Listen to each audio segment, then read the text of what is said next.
খাবার খাওয়াটা আমি করব না। এই দাঁড়াও, তুমি যে ঝাল এই খাও। বাহ রে মিঠু বাহ, লুকিয়ে লুকিয়ে বেশ খেতে বসে গেছো তো। কেন লুকিয়ে লুকিয়ে খাবো কেন? আমার ঘরে আমি খাবো, লুকাবো কেন গো? কে রান্না করলো আর কে খাচ্ছে দেখো, আগে ভাগে খেয়ে নিচ্ছ আর কি। তো তুমি তো রান্না বান্না করে কোথায় বেরিয়ে গেলে, বললে আমার আসতে দেরি হবে, আমি কি জানবো? আমি খেতে বসে গেছি, খিদে পেয়েছে, পেটে খিদে রেখে না মুখে লাট করার নিয়ে আমি না। বাবা, স্বামীর জন্য একটু অপেক্ষাও করা গেল না? না, ওই অপেক্ষার জিনিসটা আমি জানি না। তুমি বলেছো দেরি হবে, তুমি কবে 3টার সময় আসো, এখন 2টা বাজে। আচ্ছা, তাই বলে খেয়ে নিতে হবে? তো কি পেটে খিদে রেখে কোনোদিন বসে থাকা লাভ আছে কোনো? সে যাই হোক, তুমি যে পেটুক এইখানে প্রমাণ হয়ে গেল। ও ভালো কথা, আমি পেটুক যা। হাও, বাদ দাও সেসব কথা। এই তুমি কি বললে গাছ পাঠার বিরিয়ানি হয় না? এটা কি? এটা খাচ্ছ কি? এটা কি খাচ্ছ বলো দেখিনি? যা হয়েছে খেতে তো হবে, দুপুরবেলা এখন না খেতে থাকলে কি হবে? নি যা হয়েছে সাই খাচ্ছি, খারাপ হোক ভালো হোক যা হোক, কি আর করবো বলো? কি আর করব? তোমার 14 পুষের ভাগ্য গাছ পাঠার বিরিয়ানি খাচ্ছ, বুঝলে না? ওরে বাবা, আরে সে মাছের মাথা কোথা থেকে এলো? কালকের মাছের মাথা এটা। তো তুমি কোথায় লুকিয়ে রেখেছিলে? ওটা ছিল তো। তুমি সত্যি মানে আমার জন্য কোনো কিছু না রেখে খাওয়ার সময় নিজে সবকিছু নিয়ে বসে যাও? আমি না ছোটবেলা থেকে মাছের মাথা খেতে খুব ভালোবাসি। আমার ঘরে যখন বড় মাছ আসতো না, সবার জন্য ফেলে রেখে আমার জন্য মাথাটা আগে থেকে বের করে রাখতো মা। ও, সেই জন্য বুঝতে পারলাম যে আমার মাথাটা এত কেন চিবাও। তোমার তো মাথা চিবানো অভ্যাসটা আছে না? দেখবে না এখন খাবার ধরে ছুঁড়ে মারবো মুখে, বলে দিলাম আমি। উল্টা উল্টা বলবে না আমি। তো কি, তুমি তো নিজেই বলছো মাথা খেতে ভালো লাগে। ভালো লাগে সেই জন্য। আমারও মাথাটা চিবিয়ে চিবিয়ে সেই জন্য প্রতিদিন খাও না তুমি? হ্যাঁ ঠিক হয়েছে, আরো বেশি হয়েছে, আরো বেশি করে খাবো। হো হো হো, রাগ অহংকার বাদ দিয়ে একটা কথা বলো তো, সাচ্চা মনে, মানে বুকে হাত রেখে বলবে, ঠিক আছে? মানে দিলে হাত রেখে বলবে। দিল মন কোনটা, কোনটাতে রাখবো বলো? আরে বাপ, আলটিমেটলি রাখবোটা কোথায়? দিলে রাখবো না মনে রাখবো? ও, হাত রাখার দরকার নেই, মন খুলে আমাকে একটা ইয়ে দাও তো। কি? যে এই যে গাছ পাঠার বিরিয়ানিটা খাচ্ছ, তুমি যে বলছিলে এঁচড় চিংড়ি, তার থেকে এটা বেস্ট না কোনটা বেস্ট তুমি আমাকে বলো তো? কেন গাছ পাঠা ভালো লাগছে না? ভালো লাগছে, কিন্তু এটা একটা আলাদা টাইপের আছে। আরে বাবা, ইউনিকতাটাই তো সবাই চায়। আরে এঁচড়ের বিরিয়ানি, বুঝলে তো? আর দেখলো নাম সুদ্ধা শুনেন।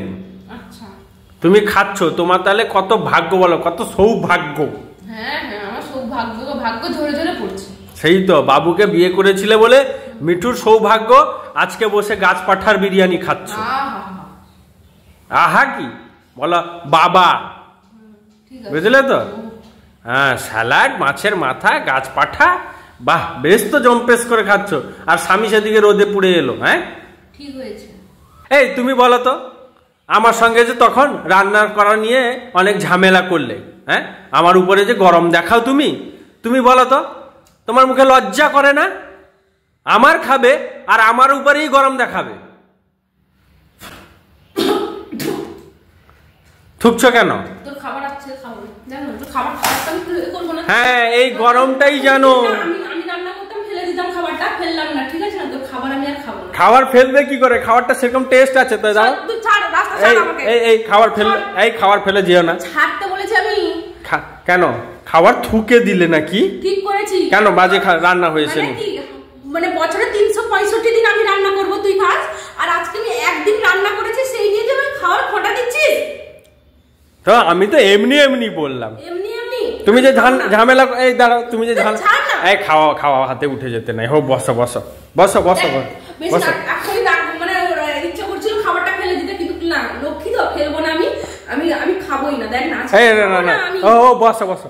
আরে বসো, হো খাও। মানুষ একটু খেতে বসছে, তোর তাতে হয় না? বহুত পেছনে লাগা স্বভাব হয়ে গেছে না আজকাল। আরে শোনো, তুমি আমার সঙ্গে ঝামেলা করছিলে, সেইটাই তো আমি বললাম যে আমার সঙ্গে ফালতু ঝামেলা কেন করো। তুমি কি কথা বললে? তুমি যে বললে যে আমাকে লজ্জা করে না, এই কথাগুলো বলার মানে কি বলো তো? তো তুমি আমার সঙ্গে ঝগড়া করে আমি বলবো না? ঝগড়া করে বলে তুমি মানুষকে খেতে বসে খাবারটা উঠে দিচ্ছ। হো হো হো, আমি এমনি মজা করে বলছি গো এটা সোনা। কোনোদিন মজা হয় না, খাবার নিয়ে কোনোদিন মজা করবে না, বলে দিলাম আমি। হো হো ঠিক আছে, হো হো বাদ দাও বাদ দাও, মাথা ঠান্ডা করো। খেতে ইচ্ছে করছে না, বিশ্বাস করো এই খাবার আর গলা দিয়ে নামবে না। হো আমি বলছি তো খাও। হ্যাঁ স্বামী স্ত্রীর মধ্যে কত কিছু হয়। তুমি না সত্যি যেগুলো করো না আমার সঙ্গে একদম অতিরিক্ত, যেগুলো মানে সহ্য ও করা যায়। ঠিক আছে, সেসব কথা বাদ দাও, একটা কথা বলো, এখন বিরিয়ানিটা কেমন খেলে বলো। দেখো সত্যি বলতে মানে যখন খাচ্ছিলাম হেভি লাগছিল, মানে খেয়েছি চিকেন বিরিয়ানি, মটন বিরিয়ানি, কিন্তু এটা যে খেলাম না একটা আলাদা মতন লাগলো, কিন্তু খেতে যেইভাবে যে আনন্দ নিয়ে বসছিলাম এখন আর সেই আনন্দটা নেই, সব মাটি হয়ে গেল নি। আরে মাটি কিছু হয় না, তুমি খাও আবার মন ভরে যাবে। খাবো না তুমি। ও আমি খাইয়ে দিব হয়তো তুমি। তোমার রাগ হয়েছে তোমাকে না বলে, কিন্তু তুমি আমি অনেকক্ষণ ওয়েট করেছিলাম তোমার জন্য, কিন্তু এখন 2:30 3টা বাজতে যায়, আমি ভাবলাম হয়তো তোমার দেরি হবে সেই জন্য আমি খেতে বসছি, ঠিক আছে না? ও সব কিছু খাওয়া, আমার ভালো লাগছে না বিশ্বাস করো। আরে শোনো খাওয়ার ফেলে যেতে নাই, সবকিছু নিয়ে বসে যখন খাও, আমি ফ্রেশ হয়ে নিই, তারপরে আমিও তোমার সঙ্গে বসে খাবো, ঠিক আছে? আমি এখন আর খাবো না। ও আমি এলে খাবো। হ্যাঁ